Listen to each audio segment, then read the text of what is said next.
Ọbásanjọ́ lọ síbi birthday Fayose o. bẹ́ẹ̀ni.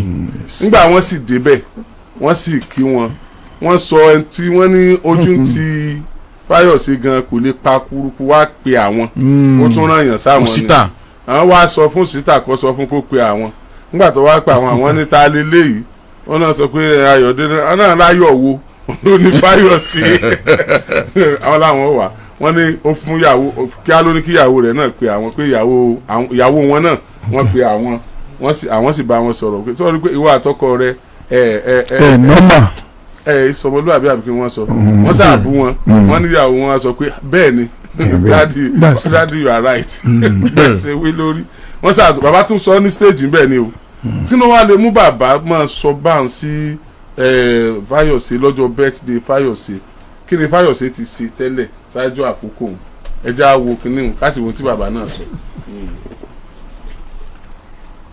Started coming here. Some people called me and said, "We hear you are going to Ayo Fayose's birthday. Can't you remember he abused you?" I said, "Thank you for reminding me." And Obasanjo will come out with a rotten mouth to come and be condemning PDP for which you were president for 8 years. That gave you a platform from prison.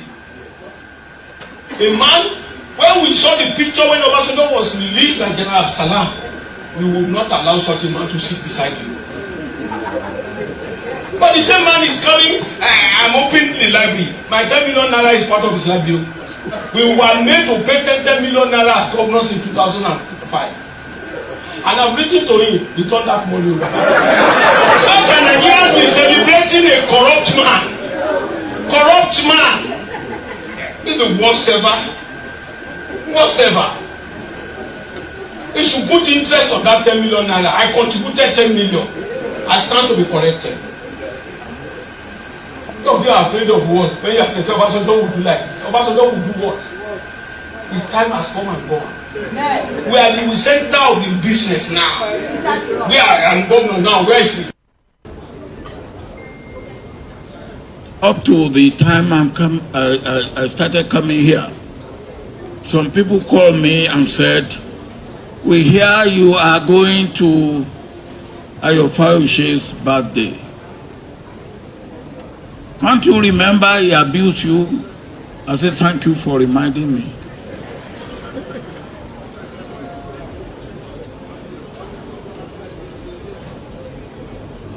In Yoruba land, we have a saying, "Wọn kì í lé ọmọ búburú fún ẹkùn pàjẹ́." You are not the best of my political children. You are not. But you have made achievement that must not be ignored.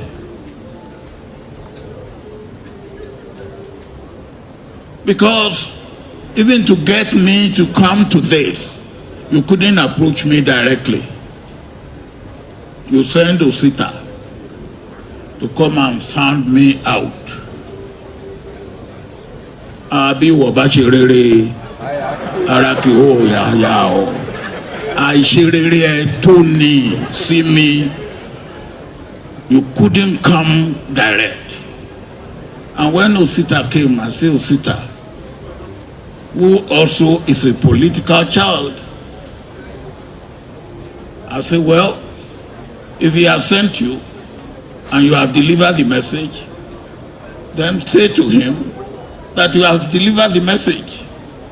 And then you phoned me. And I said, "Ayo who?" And you say, "Ayo Fayose." I said, "Yes, you can see me anytime." I made it but a walk. And then, even that, you take precaution. Oh, what direct Latin to knock at my door. You send Folusho as emissary to feel the pulse and see what the atmosphere will be. And Folisho came. And when Folisho came, I said, what have you come for? And about an hour later, you came. And you know that I had had the program, which took me to Kigali, 1 a.m. yesterday. And I was supposed to be in Kigali till Sunday. But when you then told me that your birthday is this Saturday, I said, whatever it takes, I will make sure that I come. And there and then, I started making arrangement. Because ara lelayin malamodi arun lara atape, and I want everybody to learn a lesson from there. And then after you have heard from me, you phone your wife. And I spoke to your wife and I said, Madam, you and your husband, Ishomaluabi. And your wife completely disarmed me by saying, Baba, you are right. Edarijiwa. And then when you get that, then what else can I do? Baba, we are right. Edarijiwa. So, you've asked for forgiveness, and as far as I'm concerned, you are forgiven. But the lesson, the right lessons must be learned. As I said, we are all here to celebrate with you.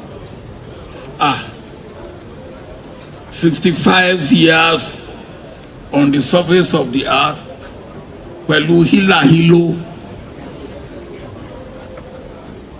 and you have seen a bit of it. It's worth celebrating.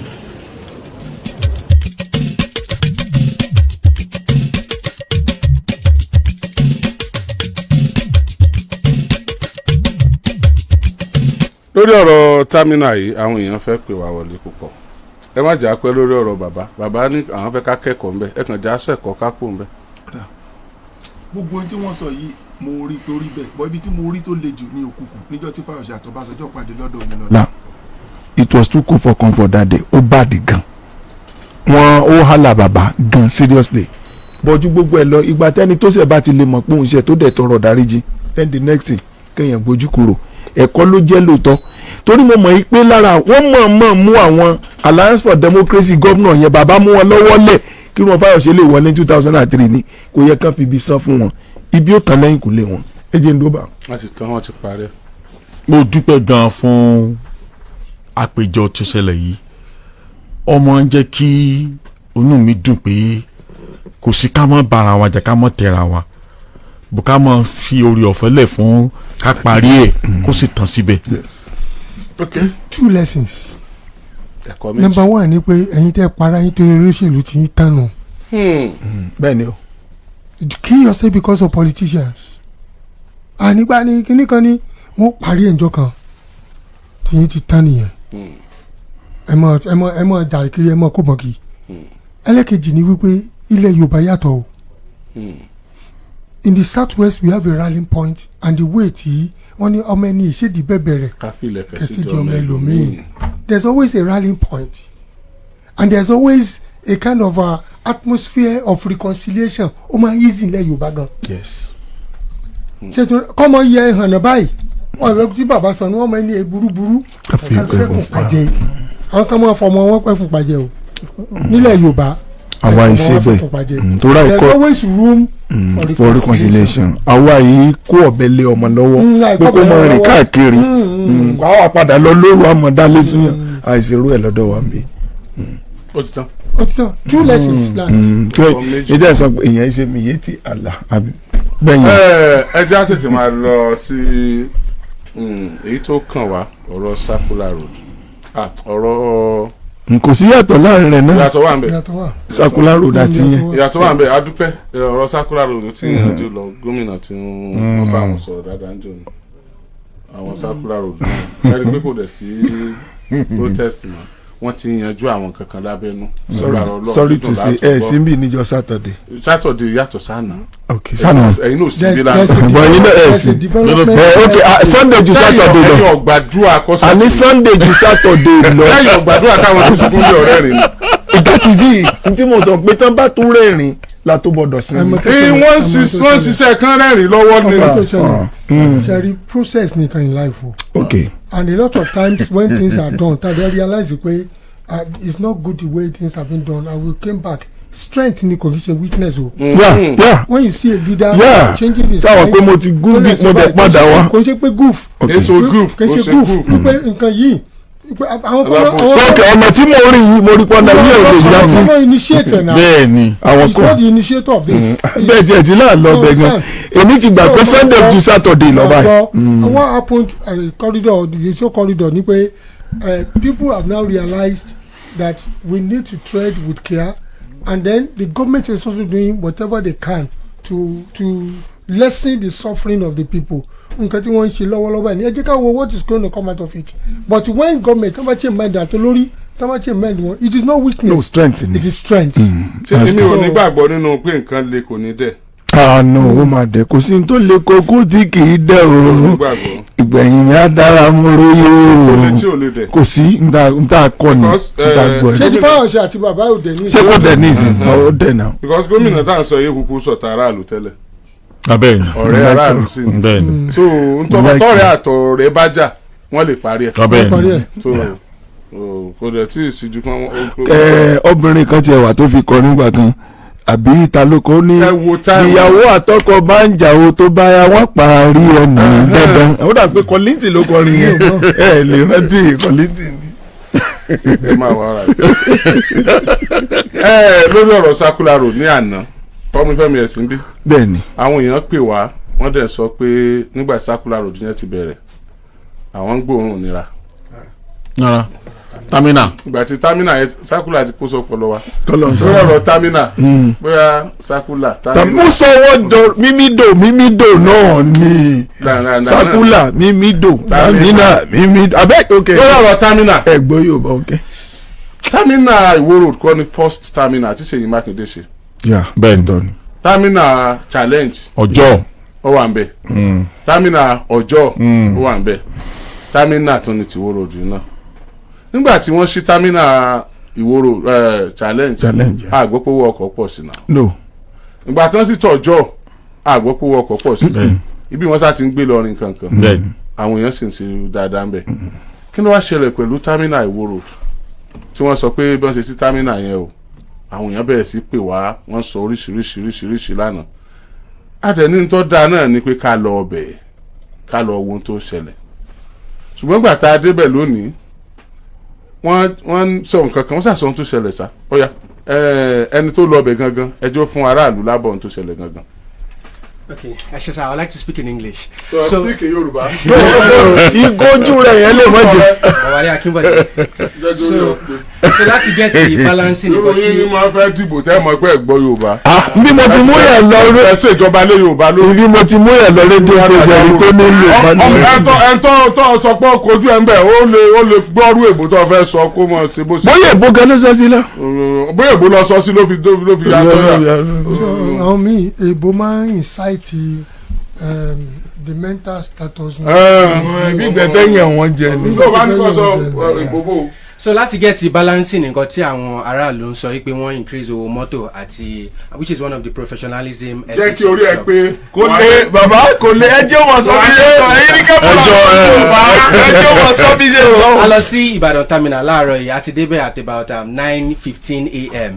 so nígbà tá a débẹ̀ abáwọn planet organisation bẹ́ẹ̀ àwọn tó wà ní in charge àwọn gbogbo nǹkan tó ń ṣe ń bẹ̀ so abá ẹnìkan sọ̀rọ̀ Mr. Babatunde adẹ̀sọ fún ẹ pé a ṣe interview láàrin láàrin àwọn tó ń wọ mọ́tò ń bẹ̀ so nǹkan bẹ́ẹ̀ nígbà tó wá di pé a fẹ́ lọ sí àwa lọ sí ọ̀dọ̀ àwọn park management yẹn náà àwa try láti get right permission lọ́wọ́ wọn pé a fẹ́ lọ interview àwọn drivers o àtàwọn aráàlú pé nǹkan kan pé a gbọ́ ọ̀rọ̀ yìí pé wọ́n increase owó mọ́tò so a fẹ́ mọ reason àti pé kílódé tí nǹkan báyìí fi ṣẹlẹ̀ nígbà táwa débẹ̀ so kẹ́ ẹ mọ̀ lọ láì gbọ́dọ̀ lọ bẹ̀ láì gba permission lọ́dọ̀ wọn so torí ẹ̀ náà la ṣe kọ́kọ́ lọ sọ́dọ̀ wọn nígbà táwa dé ọ̀dọ̀ wọn àwa try láti mọ identify ara wa nígbà táwa identify ara wa sọ pé pé tó bá increase owó mọ́tò náà pé kò tí ì ṣe nǹkan tó yẹ ká tí ì dá sí pé ká filẹ̀ pé ká dẹ̀ máa lọ wọ́n ṣe sọ fún wa nìyẹn so with the way tó ṣe sọ fún wa náà a gbọ́dọ̀ kúrò ń bẹ̀ torí pé kò wà friendly bákan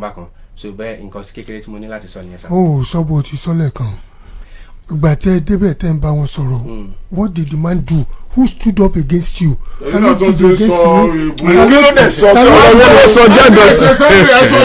ta ló dìde sí yín ta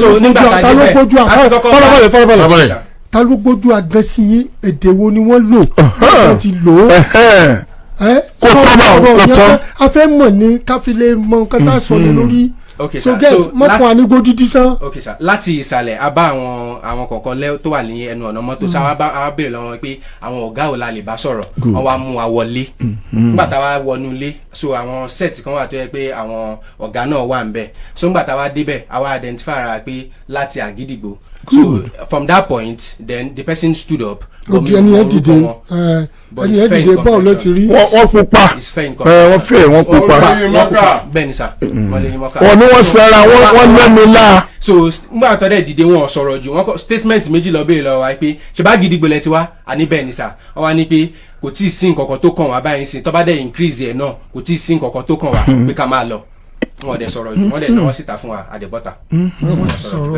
wọ́n ti sọ̀rọ̀ báwọn. ọ̀rọ̀ rẹ o. ṣe rí láti jẹ́ kí ẹni ò lọ àwọn tó lọ ò tí ì dé tá a fi wà lórí ètò wọn à jíṣẹ́ fún mi lẹ́yìn ojú yín náà wọ́n ṣe jíṣẹ́. bẹ́ẹ̀ni ní tí wọ́n sọ fún wa náà lánàá kí gbogbo olùgbọ́ yìí ẹ sọ̀rọ̀. ṣe rí láti lé oníròyìn padà wípé kò tí ì sí tó kàn wọ́n is an insult fún gbogbo aráàlú torí iṣẹ́ tó níròyìn ṣe àwa ní gáàpù láàrin aráàlú àtijọba ìtí aráàlú bá ń fẹ́ àwa là á sọ fún ìjọba ìtìjọba tí wọ́n bá ń retí látọ̀dọ̀ aráàlú àwa là á sọ fún wọn àárín yẹn la wà so lílọ tí wọ́n dẹ̀ lọ ara àsáímẹ́ǹtì tí oníròyìn ṣe wà ní kò tí ì sí nǹkan tó burú bẹ́ẹ̀ but èdè tálákùnrin yẹn pè láti sọ pé kò tí ì sí nǹkan tó kàn wọn àwọn báfo olówó kó ti wà á léjù kò sí nǹkan tó wà á lì as long as tí nǹkan tẹ́ ẹ̀ bá ń ṣe ò bá ti múnú aráàlú dùn dandan ni láti dìde káràlú kí èèyàn dìde láti lọ pé ọ̀nà wo láfi gbà dé nǹkan fún aráàlú now gẹ́gẹ́ bí preamble tẹ̀sí lẹ́ẹ̀kan nígbà tó ń ṣe ti challenge wọn fowó ọkọ̀ kun tọjọ́ wọn kí ló fa ti bẹ̀ yẹn tẹ́ fi fowó ọkọ̀ kun ìyẹn ló yẹ kí wọ́n ṣàlàyé ju gbogbo ẹ̀ lọ tí mo rí ni pé àwọn tó wà bẹ́ẹ̀ lè mọ́ lè ráyè sọ̀rọ̀ ṣùgbọ́n wọ́n ní wọ́n lọ́gàá wọ́n lẹ́nu yẹn jẹ́ tọ́mì bóyá kí hàn ká kúkú invite wọn kán wá ṣàlàyé pé in tó fa ti wóró tá a fi fowó ọkọ̀ tá a fi mú sókè ní o tá a fẹ́ fi ní aráàlú lára o kankan wá ṣàlàyé fún wa bẹ́ẹ̀. aráàlú la wà fún bí aráàlú ló sì pariwo torí àwọn wọn ní bí wípé ohun tó ń ṣẹlẹ̀ rí lánàá wọn pariwo pé àwọn òrìrì eléèrè o owó ọkọ̀ ọmọ ti lòkè sí lẹ́yìn ìgbà tí wọ́n sí támínà ìwúròdù tán a sì lè gbọ́gbé wọn láì mọ̀ jẹ́ pé àdìdì àwọn afẹ́fẹ́sì lé lórí ni àwọn sọ lánàá ṣe máa wá dà pé àwọn náà lọ ṣe gan ní àfijì ń bẹ̀ àti lọ gbọ́ láti gbọ́ tẹnu wọn kó lè bàa jẹ́ pé àpá kò yàwó tán now ó ṣe ní láàmú wípé ọ̀pọ̀lọpọ̀ àwọn tí ó yẹ kí wọ́n mọ̀ pé aráàlú làwọn ń ṣiṣẹ́ sìn fún aráàlú sì lẹ́tọ̀ọ́ láti béèrè pé kí ni ìdí tẹ́lẹ̀ fi rí báyìí ó ní wọ́n wùwà pé àwọn ò fẹ́ ròyìn now ìdúró tí wọ́n dúró ni pé àwọn ga jù lú lọ káràlú mọ̀ bí àwọn léèrè nǹkan tí ò ṣe bẹ̀rẹ̀ wò kò sì ṣeé ṣe bẹ́ẹ̀ wọ́n gbọ́dọ̀ wá jábọ̀ a gbọ́dọ̀ wá díẹ̀ ìdí tí wọ́n gbà wọ́n pa àwọn ga jù ìlú ga jù anybody lọ tí gómìnà bá ń gbọ́dọ̀ aráàlú èmi ò mọ ìdí tí àwọn tó wà ní Wo Road terminal àwọn ń bẹ̀ tí wọ́n bẹ̀rẹ̀ sí ń fi gbójú agasọ́ ní ẹ̀yìn pé kò tí ì tó kàn wá láti dá sí i. ṣe rí. àwọn ni wọ́n sọ̀gbà tó máa kàn wá. ẹ jẹ́ ká fi sùúrù ṣe ọ̀rọ̀ yìí o nítorí pé n tí yàn bá rà ní ọ̀tà o àwọn tó kó wọlé tuntun kí á ti kà lè ti fowó lé wọlé fún wọn o káwọn náà sì transfer ẹ̀ lórí àwọn tó fẹ́ mọ̀ lólé tuntun so àmọ́ ibi tí kìíní ti wọ́ wá ẹni tó dẹ̀ sọ̀rọ̀ ibi tó yé mọ́ you cannot give what you don't have ẹni tó sọ̀rọ̀ pé get out there are ways láti bá yẹn sọ̀rọ̀ ibi tó yé àwọn ọmọ ni wọ́n sọ̀rọ̀ yẹn ẹnìbá ní it will have been good àti ìmọ̀ ìtàngbé ní ìsìn àti ìmọ̀ ẹni kàn ní táwọn bá fowó lé kò sí tó máa ṣẹlẹ̀ so as nídìí iṣẹ́ nídìí iṣẹ́ ń bẹ̀rẹ̀ so èèyàn need láti mọ ok kí ni reason tá fi fowó lé àti pé àwọn bolówó bóyá bó ti kó wọnú lé yẹn gọ́ọ̀mẹ̀ntì may tell them pé look àwọn iye owó báyìí báyìí la fẹ́ mọ́ gbà lórí ẹnì kọ̀ọ̀kan iye báyìí báyìí àwọn ni wọ́n máa wá explain the reason why tán fi fowó lé wọ́n tó fowó lówó epo ní ìsìn wọ́n sọ pé Bọ́lá Ahmed Tinubu 15% lé owó importation of fuel ni wọ́n dẹ̀ tún ló tún di January so there is always a reason for every action táwọn Yorùbá ń take so let's wait for Mr. Tommy and all the rest that is if they are allowed to speak because sometimes they may not be allowed to speak and if they are not allowed farabalẹ̀ Fẹ́mi bóyá kẹ́kọ̀ọ́ ta ni ó dùn wọn lẹ́nu bóyá kẹ́kọ̀ọ́ kọ́ tó bá jọ ní ma fi wé òun ikú ẹ̀pà ọjọ́ pósí ẹ̀ lérí orí alábàáhùn jọ àràn ọ̀pẹ nínú ìpàdé àpapọ̀ ẹgbẹ́ òṣèlú PDP tí wọ́n ṣe ní Adámọ̀sìngbà a gbọ́ níbi tí wọ́n ti kéde lórí rédíò pé káwọn oníròyìn ọmọ wà àbí ẹ gbọ́ wọ́n sọ bẹ́ẹ̀ ṣùgbọ́n ìròyìn kan tẹ̀ wá lọ́wọ́ Captain P2 òṣìṣẹ́ iléeṣẹ́ rédíò 32 FM ni wọ́n kọlù o níbi convention yẹn náà wọ́n kọlù nígbà tí wọ́n náyàn wọ́n sì mú fóònù ẹ̀ gan wọ́n fọ́ fóònù ẹ̀ mọ́lẹ̀ ó sì fi ID card yàn pé oníròyìn lòun iléeṣẹ́ rédíò báyìí lòun ti ń ṣiṣẹ́ ọ̀rọ̀ yẹn náà àti ìgbọ́ kí ẹni tó jẹ́ ọ̀gá wọn kí wọ́n sọ nǹkan kan pa rẹ̀. ọ̀gá àwọn wo nìyẹn. ọ̀gá àwọn PMS àwọn PMS gangan. ṣé PMS ẹ jọ sá ṣé PMS ló dì pẹ̀lú Captain P2. bẹ́ẹ̀ ni ó sọ kódà ó mú fọ́tò ẹ̀ nìyẹn. ẹ jọ pásítọ̀ ẹ dákun ṣé àmọ́ tó jẹ́ pé bẹ́ẹ̀ pé ṣé àwọn ló dì pẹ̀lú ẹ̀ torí níjọ́ Saturday àwọn èèyàn wa tó wà ní print wọ́n pè mí wípé ta ló wà ní ìcháàjì ọ̀rọ̀ mídíà mo dẹ̀ pé Dayọ̀ Ògúnbọ̀wálé Dayọ̀ ní àwọn olóńgá wà lẹ́nu ọ̀nà báyìí pé àwọn mídíà wà lẹ́gbẹ̀ẹ́ òun ṣe ti gẹ́gẹ́ sí mí nídàá pé wọ́n fún wọn ní oore ọ̀fẹ́ wá ní pé Débọ̀ Ológun àgbà ìyẹn agbóyin kínní PRO pò náà ló sì wà níjà ṣe pé tí ò bá rí bẹ́ẹ̀ wọn ni àwọn pẹ́ẹ́sì ò ní lọ síbẹ̀ láti lọ kọ́fà rẹ̀ ìtò wá mú tàwọn PMS àti ẹnìyẹn tá fi lù kò tí wọ́n ní kí wọ́n mọ̀ tàwọn pẹlẹbẹ yẹn mọ́ ní gbogbo eré àyè. ara àsọ̀rọ̀ ọmọ nǹkan kan ṣe ẹ̀rí pé ká sọ nísìnyí náà ni pé a fẹ́ gbọ́ ṣáìdì wọn ẹ̀yin ọmọ ìpínlẹ̀ Ọ̀yọ́ tó bá di pé a gbọ́ ṣáìdì wọn mọ́ tá à ń gbé ìròyìn tí wọ́n mú wá pa àwọn sáfẹ́fẹ́ direct àwọn náà fà ó ẹ̀fọ́ yìí sì lẹ́fọ̀ọ́ láwo iṣẹ́ wọn ni wọ́n ń ṣe iṣẹ́ tiwa náà là ń ṣe. bẹ́ẹ̀ni ẹnìkan ò ní àṣẹ kó sọ pé a ti ṣiṣẹ́ tiwa iṣẹ́ yín lẹ̀ ń ṣe nígbà tí wọ́n ní ẹ máa bọ̀ níbi convention àmọ́ ṣẹ́ tí wọ́n gbé fún yín ṣùgbọ́n ṣẹ́ tí wọ́n gbé fún ròyìn ní kọ́ káàntọ́ bá ṣẹlẹ̀ ń bẹ̀ lẹ̀ kódà béèyàn bá ń jà a lè kálẹ̀ béèyàn bá ń búra wọn a lè kálẹ̀ bí wọ́n fàdà mọ́ra wọn a lè kálẹ̀ story ni. ṣé wọ́n rán yín sí mídíà ní àbóṣèèsì ẹ̀ tí sọ̀rọ̀ lórí yẹn láti gbà yẹn eléyìí náà tún wá ṣẹlẹ̀ láàárọ̀ yìí ṣé tí àwọn ọmọ wa tí wọ́n wá ńgbà tẹ́ dìde tẹ́ nàka àtàwọn ẹ̀ bọ́ta sí wọn ṣé tí wọ́n bá dúró tí wọn ò bọ́ta ṣé ẹ̀ bá nà wọ́n ni. bóyá tí ìbá ṣẹlẹ̀ nìyẹn. wọn ò ní fẹ́ nà wọ́n. wọ́n nà Captain P2 ó ní wọn ò ní fẹ́. bàbá wọn nà Captain P2. Captain P2 wọn nà wọ́n. wọ́n lẹ́nu nà wọ́n bẹ̀ yẹn. ẹ jẹ́ kí ẹ máa gbọ́ ṣe bí wọ́n padà ẹ ṣàlàyé fún wọn o owó tí wọ́n fi kọ́ bẹ̀ ń wò. mo fẹ́ ṣàlàyé fún ẹ ṣàlàyé fún wọn ìyàtọ̀ tí ń bẹ láàrin NURTW àti PMS. ẹ ṣàlàyé fún wọn àwọn tó níbi tí wọ́n wà tí wọ́n pè ní terminal yẹn ẹ ṣàlàyé fún wọn ìpínlẹ̀ Ọ̀yọ́ ẹ ṣàlàyé fún wọn Ìbàdàn ẹ rán wọn létí àwọn tàná. ṣẹ́rí ibi táwọn tàná lèmi ó ti bẹ̀rẹ̀ ṣẹ́rí the issue of wọ́n attack press kankan yẹn ó ti bẹ̀rẹ̀ tipẹ́ ẹ̀rẹ̀ pé mo fò fẹ́ǹsì kúrò ní yogosẹ̀. bẹ́ẹ̀ni ẹgbẹ́ òṣèlú wo ní ṣe nǹkan gbà yẹn.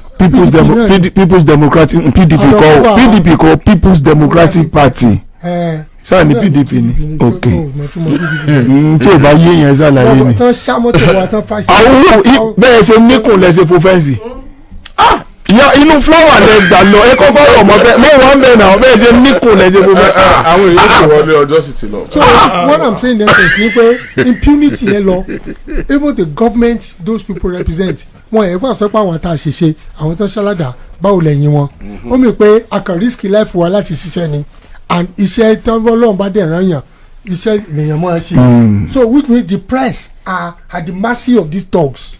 That's what I'm going to say. Number one, they are the mercy. They are not protected. And the government is not even protecting the press. Are you getting what I'm saying? Till today, the government of the day, they have never gbogbo television station ló gbé all over Nigeria. Gbogbo àwọn foreign kìíní kan gbé wọ́n ṣe mọ́tò wa tí wọ́n ṣáládà wọ́n ṣe kìíní kan nígbà tí wọ́n sọ wọ́n ní ta ń rán wa ẹjọ́ sọ wọ́n sọ pé ta ló rán press láti lọ ṣiṣẹ́. That's one. Number two, convention. The PMS we are talking about is no more NURTW government na represent. Okay. aṣojú ìjọba ni wọ́n. aṣojú ìjọba ni wọ́n. ẹ mọ tí mo sọ so tó bá kanjú oró sí yàn ìjọba ló kanjú oró. ìjọba ló kọlù yàn. You are not getting what I'm saying. mi ti get it. So tí wọ́n bá kanjú oró tó bá ṣìwàwù so mo tí mo sọ who did they represent. wọ́n ti gba instruction nìyẹn. wọ́n ti gba instruction láti kanjú oró nìyẹn. ìyẹn tí PMS bá kọjú oró sí yẹn. tí kọjú oró bá kọjú oró I'm telling you the truth. farabalẹ̀. ṣé commissioner ni ó wà rán wọn ni. no don't say mo it is not ẹgbẹ́ tí mo sọ lẹ́ẹ̀kan o mo ní ká sọ ìyàtọ̀ PMS àti NURTW ìyàtọ̀ yẹn lè ń sọ lọ́wọ́ peter lọ nìyẹn. okay. So to understand because they represent the government they wọ́n dàbí parastatal ni the agency of government ni because government ló ń yàn àwọn tó wà ń bẹ́ẹ̀ we don't want to know. Are you getting what I'm saying? Government ló yàn wọ́n náà. Government ló yàn wọ́n síbẹ̀ so receipt government ni wọ́n já. So if anything happens which means they are taking authority from because they represent the government. It's as simple as that. Now tí ẹ tán náà ní kíní nothing go happen ọ̀nà mọ̀ n sọ because these so-called people they let me tell you something ẹlẹ́dẹ̀ tí ọba mú wọlé tó wọṣọ fún ni tó fẹ́ change mentality ẹ̀ ọmọ ń jókòó àwọ̀ damaski fún ọba máa mú lọ bí tó bá ń lọ ọwọ́ aṣojúde ọba ẹlẹ́dẹ̀ wá jókòó lẹ́gbẹ̀ẹ́ ọba òjò wọn rọ̀ lọ́ọ̀kan àwọn ẹlẹ́dẹ̀ kan wà nú ẹ̀rẹ̀ ẹlẹ́dẹ̀ pẹ̀lú damask àtọ̀ṣọ tán wọ̀ ṣe ló sáré tó lọ ń fòlù ẹ̀rẹ̀. yọ lọ bẹ́ẹ̀. because ọpọlọ rẹ̀ ò change you have not reprogrammed his brain he's the same ẹlẹ́dẹ̀ you are trying to pamper the same set of people tó ń ṣàdá olóòlẹ̀ ṣe kójọ́. tó ń yìnbọn. you have not reprogrammed the brain you have not reprogrammed their mentality. àwọn tó pa student ní wo road they are still among them. hello. hello. hello ẹ káàárọ̀ o. ẹ káàárọ̀ o. yes sir. ẹ pẹ̀lẹ́ sọ ẹ kú iṣẹ́ o. yes sir. kò ní bàjẹ́ fún yín láéláé. àmín àmín. pẹ̀lú ògbómọdé ọlọ́run Oríyọmí ayé ò ní bínú rẹ. àmín àmín. ayé ò bá bínú rẹ ọlọ́run ò ní bínú rẹ. àmín àmín. ọ̀tẹ̀ dálẹ̀ láàárọ̀ àtàná ni mo ti ń pẹ́ẹ́sì pé kí n wọlé. mo jẹ́ ẹnìkan tí ó ń gbé ní mọ́nà tán a ní ṣíṣeéṣe ní Àkúrẹ́ níjọ́ Friday mo wá lọ fúnra ara mi pẹ̀lú àgbàlagbà ara kó tó dijọ́ Friday mo lọ ná iye mọ́tò tí wọ́n wọ ọkọ̀ Àkúrẹ́ wọ́n ní 10,000 naira ní káà fine ṣé ẹ gbọ́ mi sà. a gbọ́ mi dáadáa.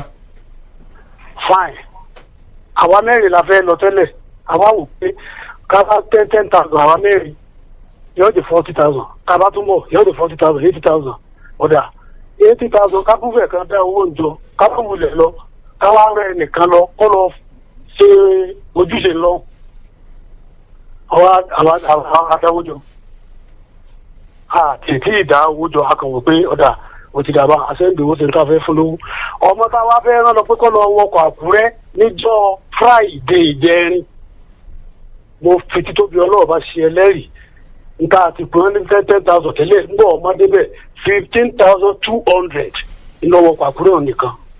5,200 ti gùn. 5,200 ti gùn. mo wá wò mo ní ìwọ Ọlọ́run fáàrù ọkọ̀ Zuara báyìí ìwọ Ọlọ́run ẹ dákun ẹ bá wa ṣiṣẹ́ lórí rẹ̀ kò ní í bàjẹ́ fún yín ẹ dákun bí ṣe ń lọ yìí kò bá mú wàhálà ńlá ni ẹ dákun ẹ gbà wá o.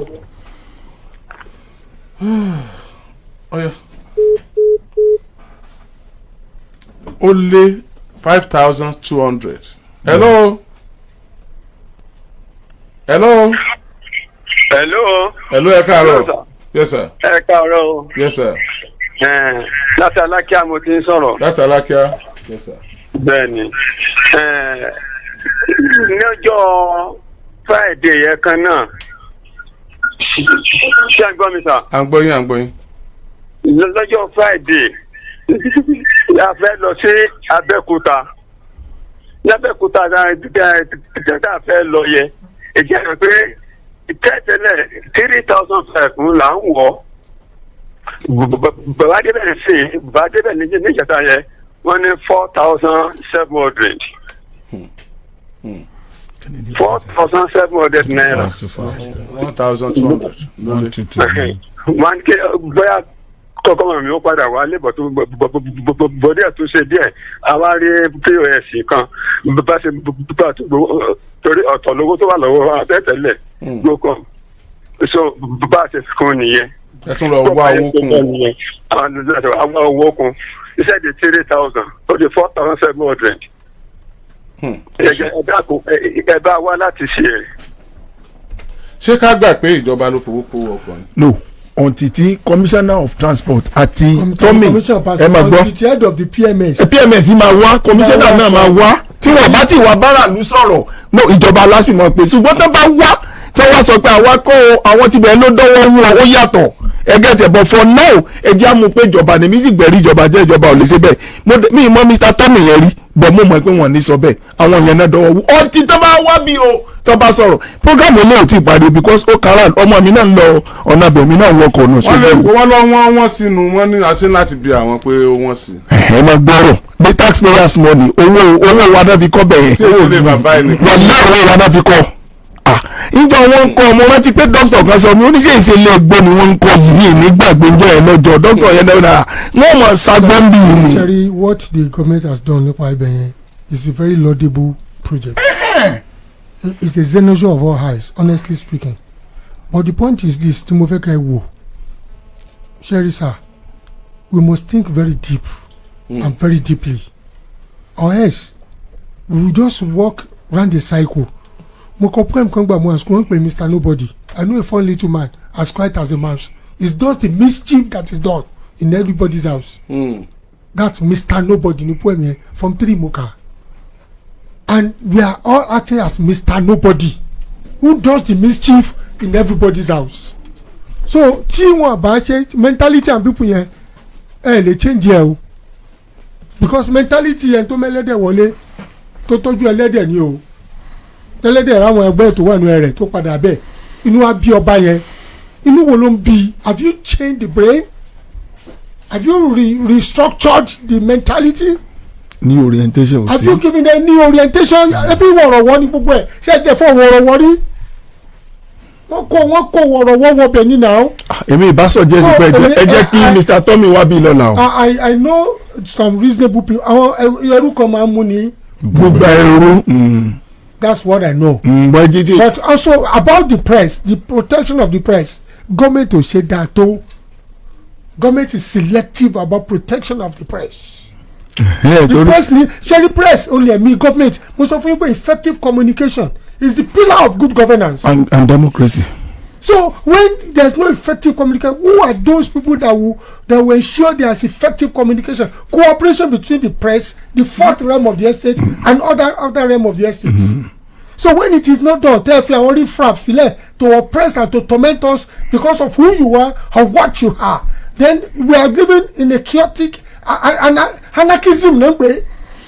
when anybody can just do what he likes and get away. But total absolute mediocrity ni. ẹ máa gbọ́ sà bọ́ kó tó di pé lọ síbi English tẹ̀ sọ ọ̀rọ̀ kan wà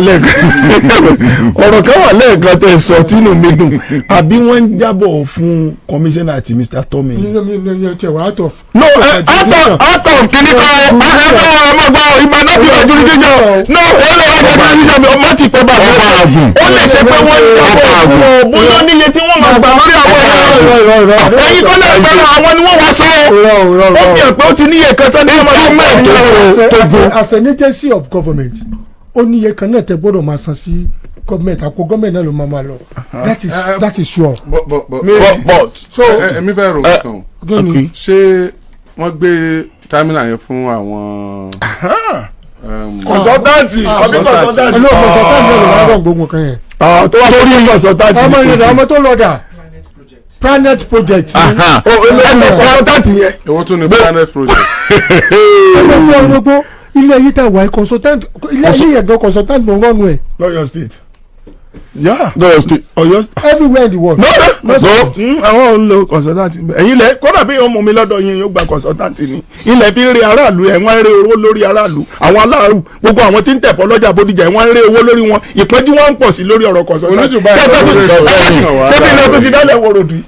kò ní jù báyìí lọ lórí ètò sókàn wá láàárọ̀ yìí ẹ máa lọ jìnnà ẹ̀yin aráàlú ojúṣe ti wa gbèsè tá a jẹ yín ẹ máa gbọ́ gbèsè tá a jẹ yín ó ní pé kárin tó ní yín lára ká ké gbàjarè kárin tó ń dùn mọ́ yín nú kínú wa dùn kákàrà má sì kí ẹ̀ kó máa tẹ̀síwájú sí i. à ń fi àsìkò yìí pé ẹni tí í ṣe adarí PMS Park Management System nípínlẹ̀ Ọ̀yọ́ Alhaji Tọ́míwá tá a mọ̀ sí Tọ́mì kí wọ́n yọjú sí wa láti wá bá wa yànnàná àwọn nǹkan kan lórí ọ̀rọ̀ náà tó bá ṣe pé yọ̀ wọ́n náà káràlú mọ ìdí tó fi fẹ́ wọ́n torí èèyàn kan sọ pé ó ṣẹlẹ̀ náà lọ́jọ́ pé 1000 gorí Ògbómọ̀ṣọ́ nígbà tí wọ́n bẹ̀rẹ̀ sí ní gbẹ̀ǹbẹ̀ yẹn bóyá torí pé tibẹ̀ yẹn wà á tóbi tó yẹ pé tìwó road cover gbogbo ibi tọ́pọ̀ ló fi fẹ́ rí bẹ́ẹ̀ ṣé àwọn because kọ́ mọ̀ jẹ́ pé ìyàtẹ̀ ẹ̀yin tí torí àwọn kan náà wà ní PMS tán máa ń complain gan o kọ́ mọ̀ jẹ́ pé owó tẹ́ ẹ̀ jẹ́ gbì ilẹ̀ yìí fẹ́ máa defend báyìí ẹ jẹ́ ká mọ̀ kọ́ mọ̀ jẹ́ pé ṣé mọ̀ pé bí ìgbà téèyàn lọ bá àwọn kan ní tẹ́ pábẹ́ ìjọba náà wà téèyàn nìkan máa sọ̀rọ̀ tí wọn ò ní fẹ́ sọ tí nǹkan kan pa ìjọba. àwọn kò tiẹ̀ ní right láti sọ̀rọ̀. àwọn kò lẹ́tọ̀ọ́ láti sọ̀rọ̀ so ká mọ̀ kẹ́ ẹ bá wa sọ̀rọ̀ ń parẹ́ káràlú mọ̀ sábà jẹ́ pé bí ó ṣe máa lọ náà nù ká sọ fáràlú pé wọ́n ti ní bí ó ṣe máa lọ nìyẹn o. n tán pè lákòyàwó nǹkan ní pé to let us know how this public infrastructures are being administered. yes ó yẹ ká bilẹ̀ mọ̀ yẹn gan. ẹ pé mo sọ́njò ní o. pé administration bẹ́ẹ̀ àwọn tá a gbé fún àwọn tá a gbé lé lọ́wọ́ ni o. expect kò mọ jáde lọ́dọ̀ wọn rèé. bóyá consultant yẹn bó ṣe ń wò bóyá consultant yẹn ní gba 1000 lórí ọkọ̀ kọ̀ọ̀kan tó bá lóòdù. àwọn PMS ń gba 500. because tẹ́ ẹ bá ṣì kìíní yẹn bíi 15